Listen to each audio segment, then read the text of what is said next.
Ladies and gentlemen, please welcome Brooke Cordy to present the Kennedy Award for Outstanding Finance Reporting, sponsored by Sky News Australia.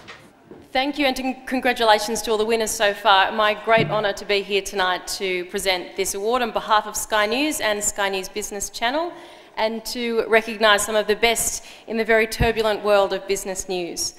Now, the nominees this evening: Ben Woodhead, Australian Financial Review, and Melanie Beebe as well.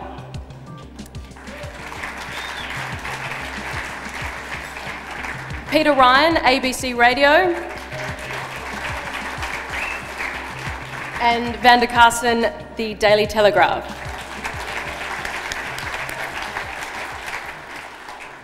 And the winner is, I can definitely tell you, Vander Carson, The Daily Telegraph. Story on the Federal Magistrates Court list of bankruptcies. She noticed several schools appearing on the list and went on to uncover 53 case studies of parents struggling with severe financial hardship. The story was replicated by journalist Interstate, placed school fees on the national agenda for debate on financial stress in the broader community. Thank you. Thanks. Thanks tonight to the organisers, some of whom I know personally, Adam Walters and Steve Barrett, put a lot of work into tonight.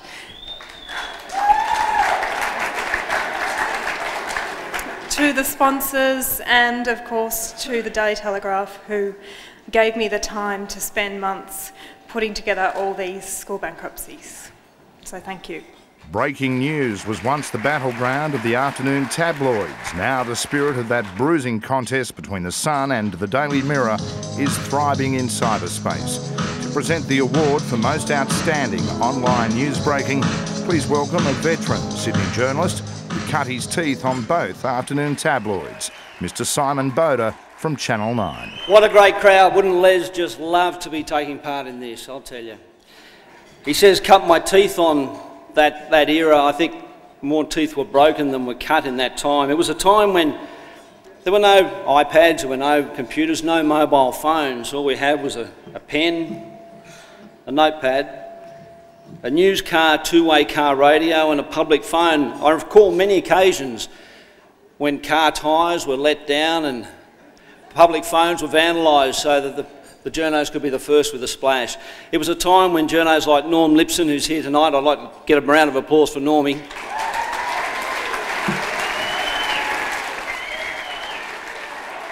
Steve Barrett, another well-known name here tonight.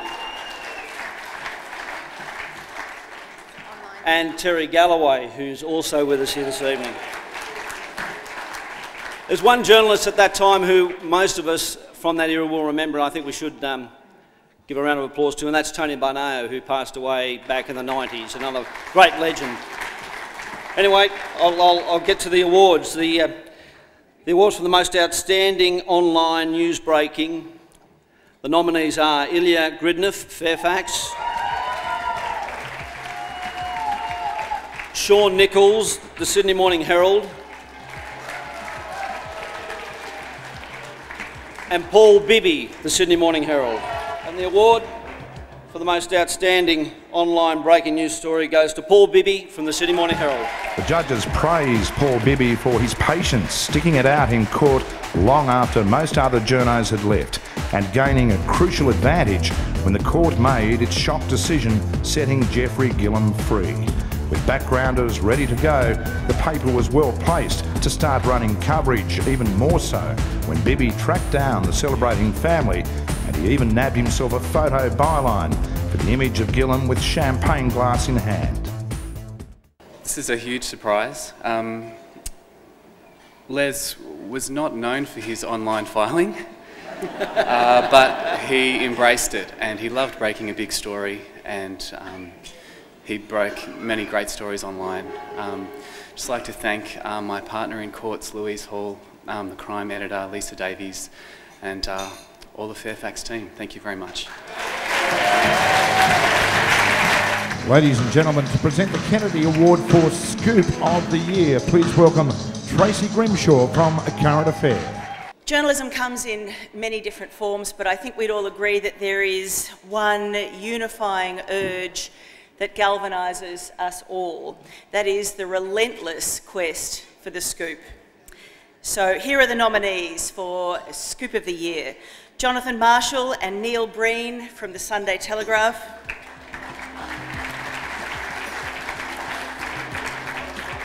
Kate McClymont from the Sydney Morning Herald.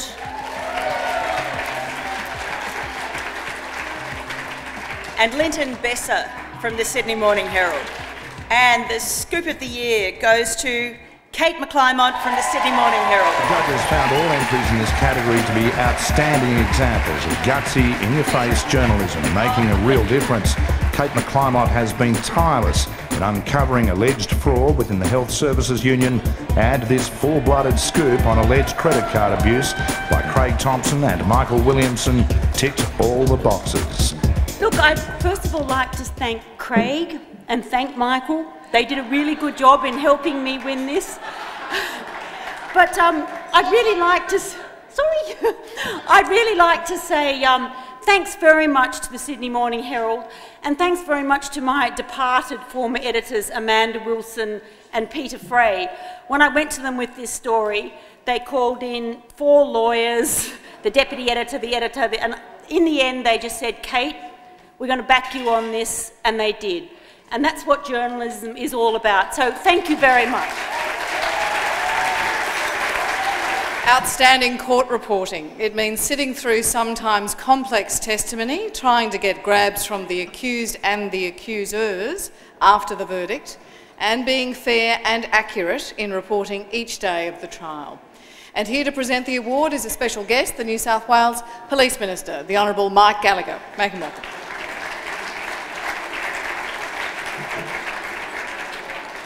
Thank you very much. Look, a lot has been said this evening about relationships with police. And of course, times have changed in terms of the ability of police to give you the same level of information that they may well have in the past. But one thing that has not changed is trust. And there are people in this room, in terms of their relationship with police, that are the embodiment of that trust. When I was an 18-year-old and I was working in the vice squad at the CIB, I met a fellow by the name of Harry Potter.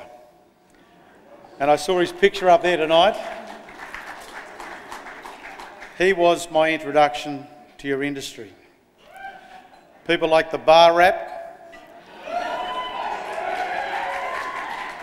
and of course Les Kennedy. For those of you who are in the area of reporting on crime, these guys are your role models. These guys are the ones that you look towards in terms of how do you form that bond, how do you form that trust. If you don't, you'll continue to report crime, you'll continue to report news. If you form that trust, you'll make the news. Well done to all of you.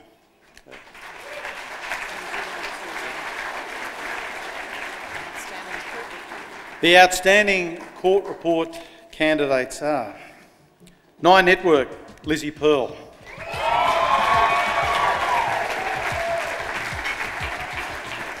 Paul Bibby, the Sydney Morning Herald. And Quinton McDermott, ABC Four Corners. And the winner is Paul Bibby.